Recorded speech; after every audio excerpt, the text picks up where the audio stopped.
Well, hey there. In this episode, we're going to talk about focusing on one thing. Sharon Horne-Ellstrom here, but you can call me Pajama Grandma. In case we haven't met yet, go ahead and put hashtag pajama in the comments below so I know it's the first time you're being exposed to the Pajama Grandma. I'll tell you the story about Pajama Grandma someday. It drives my family nuts, but it is about, it's about me and about me presenting a message and using a filter to attract the people that should be listening to me, and to repel the people that shouldn't be listening to me because they're not the type of folks that I want to interact with and that I can help. You know, we all think that we could help everybody, and usually we could, but people that aren't open to what we have to say and open-minded won't hear our message anyway. So focusing on the one thing. I just did a video about focus in one thing and how come people don't listen to me. And the reason people don't listen to us is because we're not for them, or they can't relate to the message that we're sharing. But a lot of times it's because the message that we're sharing isn't consistent with the way we're acting, the things we're doing in our life, and the example that we're setting. And when there's that mismatch, people automatically sense it. Even if they don't know why they sense something's off, they know that something is off. So I recently discovered that in my coaching, a lot of my coaching students are struggling with trying to do too many things. And I'm attracting those people to me, and I'm attracting them to me for a reason, because I am always trying to do too many things. And I'm coaching them on pick the one thing that you're going to do. What are you an expert at? Let's go ahead and we'll build that out, and we'll create your value ladder, and we'll build your business around that. And I coach them through all the aspects and steps of that. And I've got a couple of students in particular that have just been dying and struggling to not focus in an area of expertise. And I looked in the mirror and I realized the reason they're struggling, the reason they're having a hard time with this, is because they know that I'm not doing just one thing. And so about a month ago, or probably 2 months ago now, I realized that I'm sending a little bit of a mixed message. It's like when we're talking to our kids, we say, okay, don't drink, don't smoke, don't do all these things. But if we're doing those things, what's the probability that our kids are going to actually listen to us? People do what we do, not necessarily what we say. And I realized that I was given the mixed message because I was focusing on a lot of different things.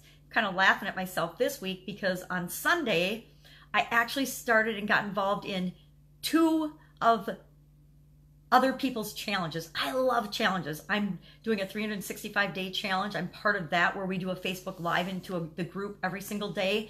A group, I think there's about 5 of us left only. There's only about a handful of us left. We started out with almost 40 people, and it dwindled down really, really fast, like everything else does. And you know, some of the people that dropped off had really good reasons, and you know, one got really sick, one had something happen in their life, and other people just forgot a day. And if you forget a day, you're out. So that's the way it's worked. But I think we're on day 251 of that today. And that's my last video every morning. So I do my videos, and then I go and I talk in that group, and I do that one. I have learned that I have to do my videos first thing in the morning, or they're not going to get done. If I don't do them first thing in the morning, and I think only about one day this year so far, I've not been able to do them in the morning I can't remember, I was traveling or something, and I just couldn't do them in the morning where I was. So, but only one out of, 334 was today's daily scare share. So for 334 days in a row, I've been doing that. And there was only one day where I didn't do it first thing in the morning. Because I know me, I have to work around my schedule and what works for my body clock and my time frame. But it really hit home today about the focusing on one thing, because I've been trying to narrow my focus, trying to narrow my market, and I'm doing a woman's summit. And so my one thing I know has to be my woman's summit. So everything I choose to do, including challenges, has to support my one thing of doing the women's summit. Now, I lost my words there.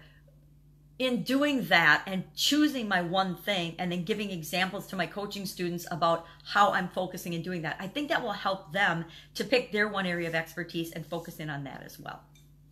But I have to be consistent in my actions. So I started 2 challenges. One was a 5-day challenge that was Sunday through yesterday. Did that, which was actually really fun. And I learned some skills about communication and engagement that I can use to help with the Women's Summit. So that makes sense. Then I also joined another summit for an amazing hypnotist friend of mine, Victoria Marie Gallagher. And it's a 30-day summit, or 30-day challenge.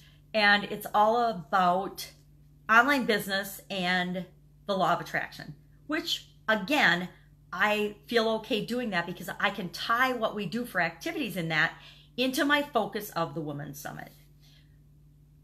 So I probably didn't need another challenge. So this week I've actually been doing 3 challenges plus all my other stuff, which again is not an example of one thing focus. I suppose coaching a bunch of people and, you know, being a mom and a grandma and doing my life and all the other activities and things that I do doesn't necessarily speak to one thing. But as far as business goes, my one primary focus is the Women's Summit and helping women to supersize and grow their businesses. And, you know, interviewing them for my podcast and all the things that I do around what I do now needs to feed into and focus on that one thing, which might even include getting more women clients and more women customers and more women coaching students, because about 90% of my coaching students are men. It's just, I think that's because my whole life has been in industries where I work with predominantly men. And it's just the way it is, I guess. But I'd like to steer that and work with more women. And because that is, again, in alignment with my focus in my one thing.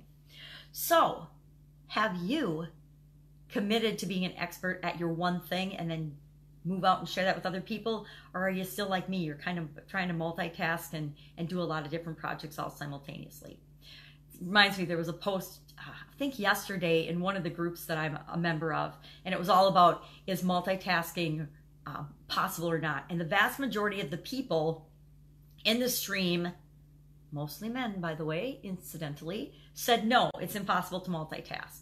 And a couple of us, and I've always said, yep, multitasking doesn't make everything or anything more effective, but if we were not, as women predominantly, unless you're a single dad, able to multitask, the species would no longer exist, because we wouldn't be able to feed our children, do the laundry, cook dinner, help with homework, get the kids to bed, make sure they're safe and cared for, do our work, our businesses, and everything that we're required to do simultaneously, if we weren't able to do that. I think that people that say multitasking is a lie don't understand, or maybe they don't have the ability to do it, but I think some of us have had to, out of necessity, be able to do more than one thing at a time. I always like to use my time super wisely. When I drove to and from work every day in corporate America, I was always listening to something educational on my, back then it was a little tape cassette player. I don't think they ever had 8-track players in cars, but they did have cassette players, and then it went to CDs, and now I think people just plug into USBs their players or their phones or whatever. But back in my day, we had cassettes, so I listened to cassette tapes all the time. So could I drive and safely listen to cassette tapes? Well, absolutely. Is that multitasking? Absolutely. Is that using my time wisely? Yeah, I like to think so. Did I learn a ton doing that? Sure did. Did I be able to then apply those things to whatever it was I was doing in my life? Yes. So multitasking, now, when you're doing something that requires your focus and that requires your undivided attention, then yeah, I don't think that you should multitask. I don't multitask when I'm writing something or when I am coaching a student. I don't multitask when I'm talking to one of my coaching students. I am giving them my undivided attention and I'm listening to them. I would never multitask while I'm doing that. So there are things where I don't think, no, you don't multitask. If you're doing brain surgery, I don't want my brain surgeon multitasking, right? I don't want my doctor, to be doing 5 different things when he comes into my room for my consultation. I don't want, people when they're driving to be texting on their cell phones or being in heated debates with people in their car or eating or whatever, but that's not up to me. If people want to eat while they're driving, I've been guilty of that. Do I want a cup of coffee when I'm driving? Absolutely. Do I want to have a sip of coffee? That would be considered multitasking. So it was interesting, the responses on that post, but I honestly think, you know, there are a lot of times in our life we're not using, number one, we don't use most of our brain. Number two, we don't use our time wisely, even though it's our most valuable resource. The vast majority of people on this planet do not use their time wisely. So there's times when we need 100% focus and undivided attention to a task at hand, but it doesn't mean that multitasking isn't possible. And, you know, I say it might not be possible for you, but it's certainly possible for me. And actually, only we determine what is or is not possible for us. So I'm going to end on that note and go try to focus on my one thing. You make it a fantastic day, and I will, of course, be chatting with you tomorrow. Bye.